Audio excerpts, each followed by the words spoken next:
Hi, thank you for renting from Family RV. My name is Alan Caesar and I'm the owner.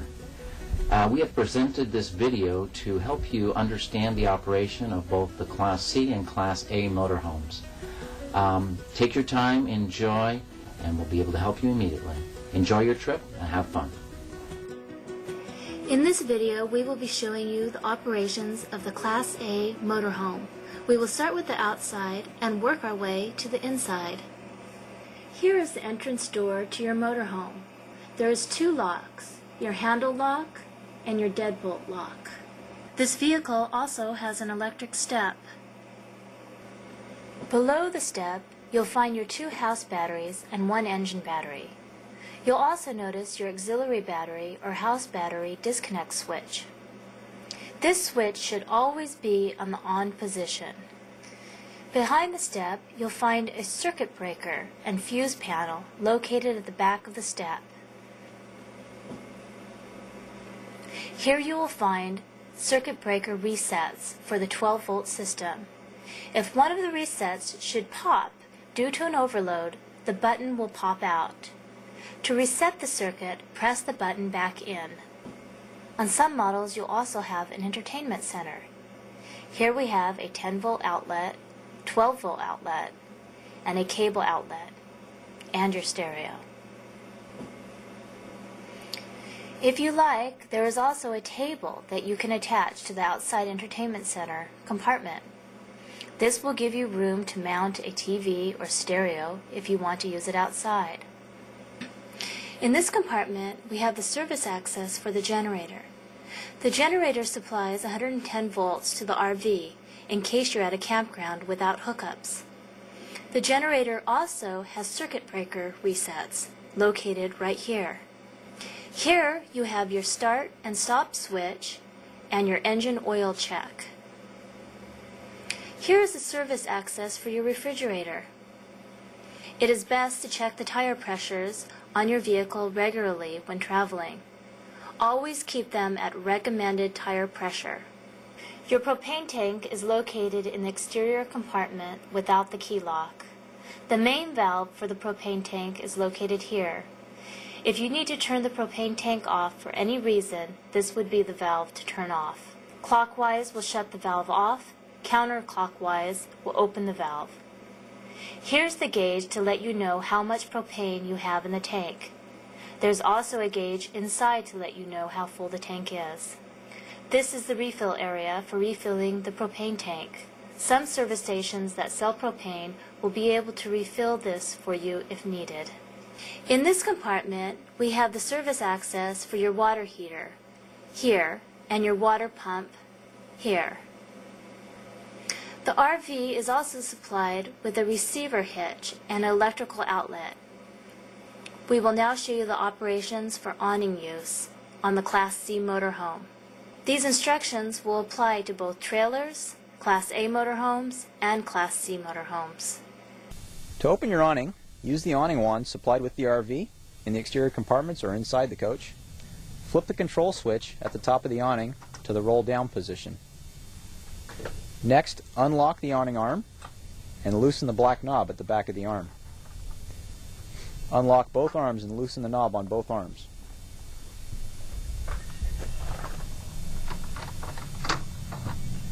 Next, using the awning wand, hook the strap located at the top of the awning and pull down on the strap.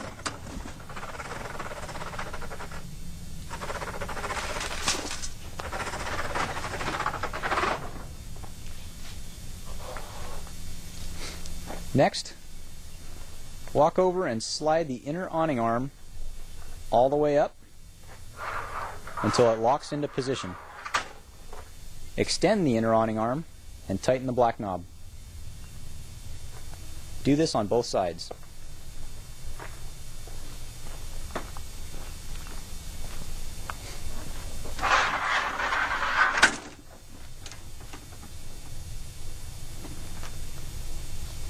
Next, you'll want to elevate the awning arm by grabbing the handle with one hand and holding the arm with another, and slide the awning handle up. Release the handle, it'll lock into position. You'll do this on both sides. It's a good idea not to leave this awning up if it's very windy out or in stormy conditions. If it happens to be raining, allow some pitch on the awning so the rain can run off. To lower the awning, reverse the opening process. Lower both arms down by grabbing the handle and the arm, retracting it all the way down. Loosen the black knob. Lower the inner arm by releasing the clip below the arm. Do this on both sides.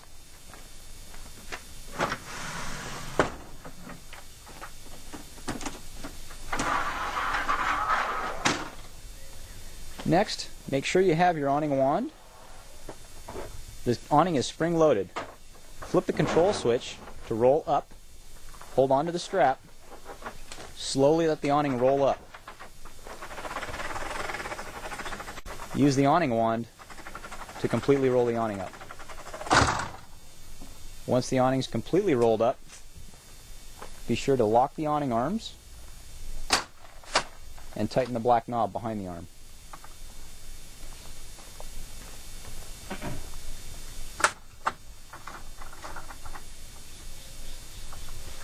Periodically, during your trip, we recommend you check your engine oil and transmission fluid. Check your engine oil using the dipstick provided and add by removing the engine oil cap and adding there if needed. You can also check and add transmission fluid at the dipstick area. We also have your coolant reservoir located here and below your windshield wiper reservoir. We also have your power distribution box where you will find, and if needed, replace fuses if necessary. Your fresh water tank, which is approximately 30 to 40 gallons, can be refilled in this compartment right here. Be sure not to overfill the water tank. If you would like to drain your fresh water tank, the drain valve is located right at the base of the tank where the yellow handle is. Pull the yellow handle. That will drain the fresh water tank. In this compartment, we have the connections for city water and also for dumping. To connect to city water, be sure your city water valve is pointed up. Attach your hose with the pressure regulator to the city water connection. To drain holding tanks, run the dump hose through the opening of the compartment. Remove the cap and attach the hose to the connection. Your Class A motorhome has 2 holding tanks. To drain the holding tanks, pull the valves open, and if needed, you can use the tank flush connection. Be sure when the tanks are drained, you shut off the tank flush and close the valve securely. Then you may remove the hose and reconnect the cap. Here we have the light switch for outside lighting and a water pump switch if you want to use the outside shower for rinsing. This is your fuel tank refill. It's approximately 50 to 60 gallons. Down below we have your electrical cord compartment for plugging into a campground. When hooking up to campground electrical, you'll want to unplug the cord from the receptacle in the compartment. Plug this into the campground hookup. In case the campground doesn't have this type of plug-in, you can use the adapter supplied with the RV. When you're done using campground electricity, be sure to plug the cord back into the electrical outlet in the compartment. This outlet is the power supply from the generator. In order to use generator power inside the RV, the cord must be plugged back into this outlet. This vehicle also has many exterior storage compartments. Be sure when traveling, all these storage compartments are securely closed and locked. You can use these storage compartments for storing lawn chairs or other large items that won't fit well into the RV. When driving the vehicle, be aware that it is probably heavier, larger, and longer than what you may be used to. When coming up and down hills, be sure to turn your overdrive switch off and, if needed, use second or first gear to help decelerate or accelerate up steep grades. We also have a battery boost switch located on this vehicle. The battery boost switch is used for jump-starting the house battery to the engine battery. If your engine battery were dead and you needed to start the vehicle, you could hold this button down while cranking the vehicle over and start the engine off the house battery. This vehicle also has a backup camera system. To turn on the backup camera, use the power switch or leave it in the standby position, and the camera will automatically come on when the vehicle is put in reverse. You can also adjust volume controls and picture controls for best use. We also have a coach heater switch. The switch will use engine coolant temperature to heat and run fan-forced air through the floorboard in the vehicle to heat the inside of the RV. You will also have the option of using the radio power off engine battery or house battery. You will want to use it on house battery when you're parked, so you won't have to leave the key in the accessory position while using the radio.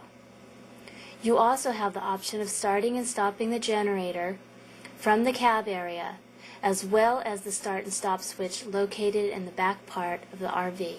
This vehicle is also equipped with leveling jacks. To use the leveling jacks, make sure the engine is on. Turn the system on by turning on the power switch. A little light will indicate which side of the RV needs to be raised or lowered. Press the appropriate up and down button to adjust the height of the vehicle. Be sure that before you use the leveling system, there are no obstructions underneath the RV, and you're starting off by using a relatively level ground.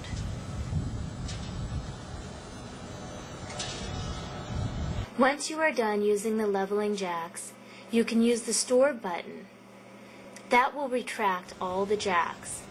Once the jacks are all retracted, be sure to visually go outside and make sure all the jacks have completely retracted. Once the jacks are all retracted, do not turn the power switch off. It has an automatic timer which will shut the jacks off.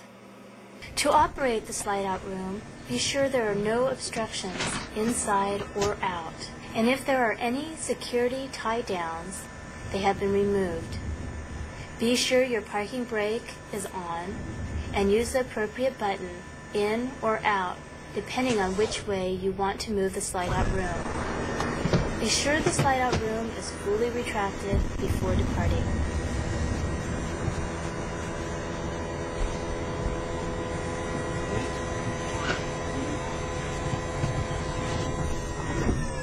To use the stove or cooktop, use a match or strike lighter.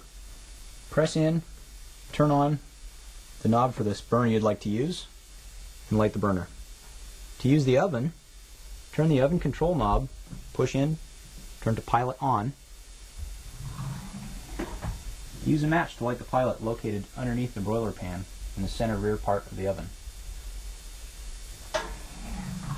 Once the pilot is lit, you can set your temperature to whatever you desire. If you need, your vehicle also has a secondary 12-volt circuit breaker panel.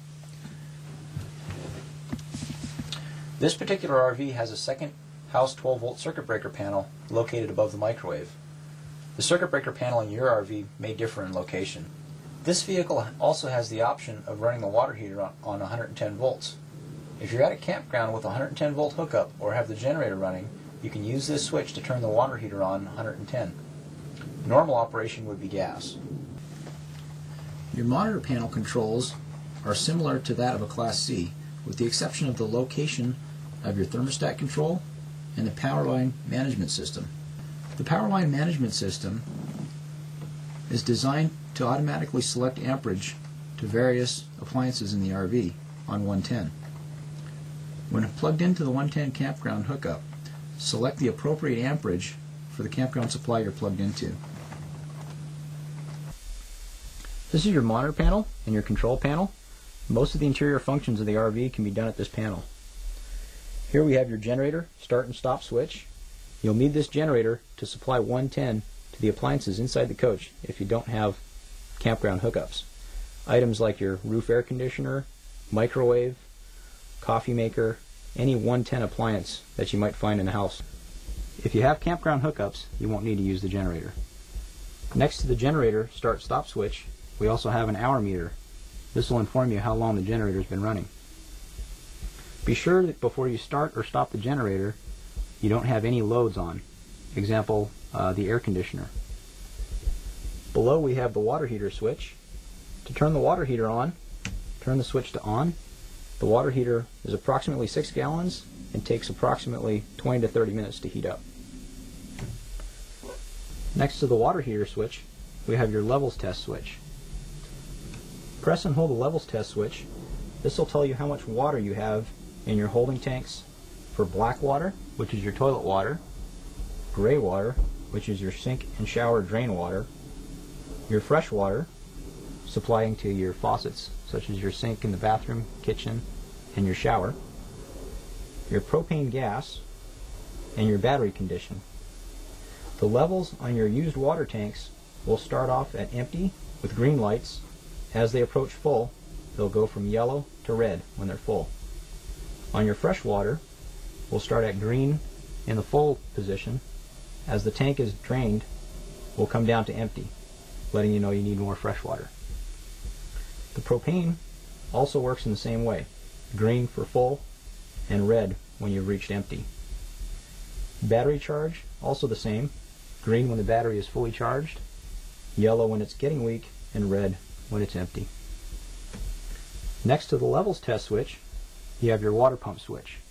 If you're at a campground that doesn't have water hookups, you'll want to use the water pump to supply water to your fixtures such as your kitchen sink, shower, or bathroom sink.